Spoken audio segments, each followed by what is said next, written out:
Hi, my name's Ingemar Hunnings, and I wanted to record a video today talking about and exploring how you can qualify as a solicitor of England and Wales if you are Chinese. So I'll look at the situation if you're not qualified and also if you are qualified in China. If you want to qualify as a solicitor of England and Wales, you need to satisfy four elements under the SQE route. You need to have a degree or a degree equivalent. You need to have passed the SQE1 and the SQE2 exams, and you need to have qualifying work experience confirmed to the SRA by an SRA regulated solicitor. And you need to undergo the usual DBS, so that's criminal records checks, and prove your identity. So I'll go through those now in some detail. Degree or degree equivalent. So it does not have to be a law degree. And then the SRA uses various international companies or accredited organizations to check whether the qualification is equivalent to a degree. So the equivalency. Nothing that we can help you with on that one. That's just the way they do it. And you can get details from the SRA, that's the Solicitors Regulation Authority's website.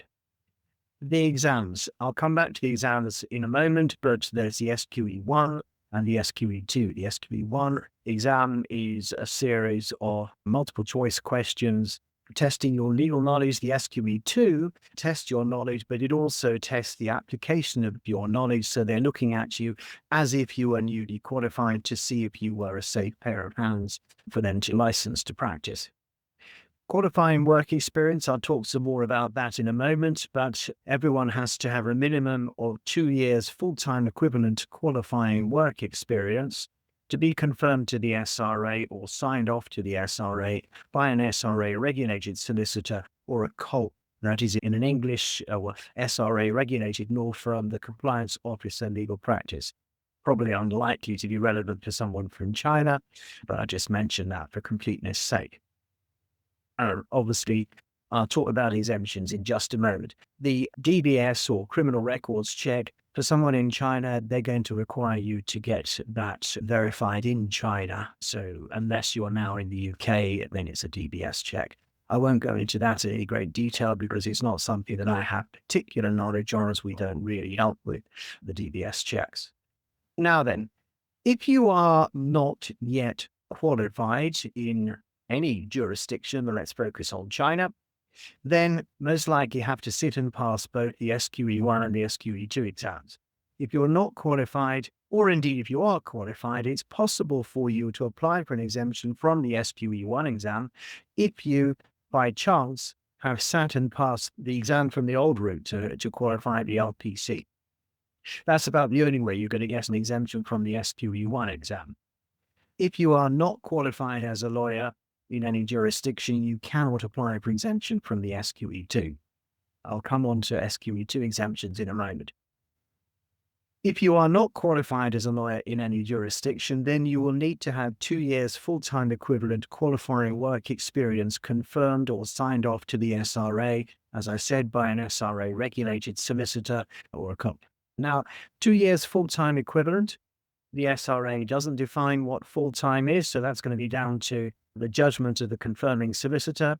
And let's say, first of all, the qualifying work experience does not need to be done in a law firm in England and Wales or in English and Welsh law. It can be done, it can be voluntary, and you can reach back in time as far as you want for your qualifying work experience. Okay.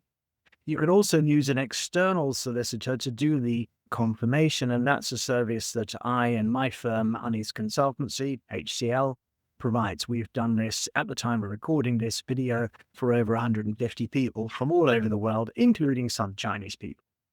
So you don't need to be working in a law firm. You could be working in a law firm, say in China, or you could be working in a company or in a charity and such like. So it's all down to the nature of the work that you're doing. Is it the provision of legal services?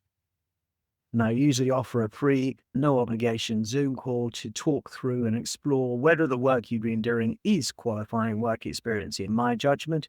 and then to explain what the process would be before any decisions are made. So that's qualifying work experience. So if you're not qualified in any jurisdiction, you will need to have that confirmed. And you can do that in bits. If you've got some of it ready to be confirmed, but you need to do some more, say, in another company, then that's fine. If you're about to leave a company, I would recommend that you reach out to see about getting that qualifying work experience confirmed before you leave, because an external confirming solicitor will need to see the work, review the work before they can confirm your qualifying work experience. If, of course, you've left that organization, then you may not have access to that work to be able to show it to your confirming solicitor. So I would recommend that you do get that confirmed before you leave, because otherwise you may have to forego or give up that period of qualifying work experience because you can't get it confirmed. Okay. If you are qualified in any jurisdiction, but let's say we focus on people qualified in China, then the SRA does allow you to apply for an individual exemption from the SQE2 exam. I would say, first of all, the SRA seem to be unwilling to let you be exempted from both the SQE1 and the SQE2. So it would be a choice if that choice is available to you. And I would also say that if you are qualified as a lawyer in any jurisdiction, including in the People's Republic of China, you will automatically be exempt from the requirement to have qualifying work experience, the 2 years qualifying work experience confirmed to the SRA. So that happens if you are already qualified as a lawyer. If you're not, then you would have to get that confirmed. Okay, conditions for applying for an exemption from the SQE2 exam, which you can make the application before you even start the process, before you sat the SQE1, after you sat the SQE1, but you cannot apply for an exemption from the SQE2 if you have already sat it and failed. Now, if you're a Chinese qualified lawyer, you would need to, with your application for exemption and their fee, send to the SRA proof of your qualification, like an admission certificate or a certificate of good standing obtained from your legal regulatory body in China.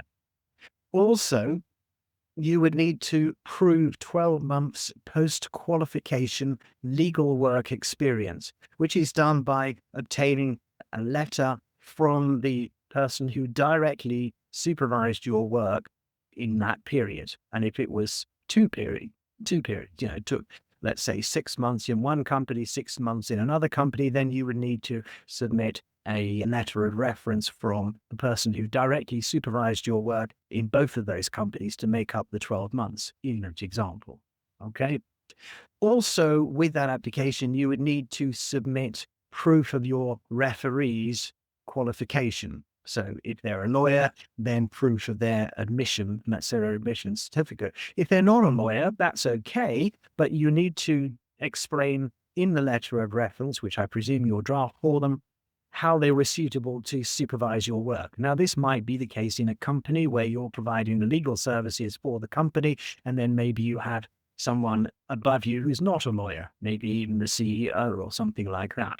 That's all stuff that one can get over. There are some specific technical requirements the SRA have said that needs to be listed in and contained in the letter of reference. And this is a service that we do provide to help people with their applications for exemption from the SQE2 exam. And I'm just going to bring up on screen so you can see the information about that. So here we go. This is the page on our website where it has information about making the application for exemption from the SQE2 exam. Lots of information, all there for free. But if you do want us to help you when reviewing or giving you a simple template and reviewing the draft and reminding you, checking that you've got the right information to submit, checking through your application form, then we do make a charge for that. Okay. We also help as external confirming solicitors for those people who are not qualified and need to have their qualifying work experience confirmed to the SRA. So there's a page up there which talks through that. And so we can help you with that as well. Okay, I hope that that has been of some assistance and can help people from the People's Republic of China who want to qualify as English solicitors with the whole application process. So I wish you all the best and good luck.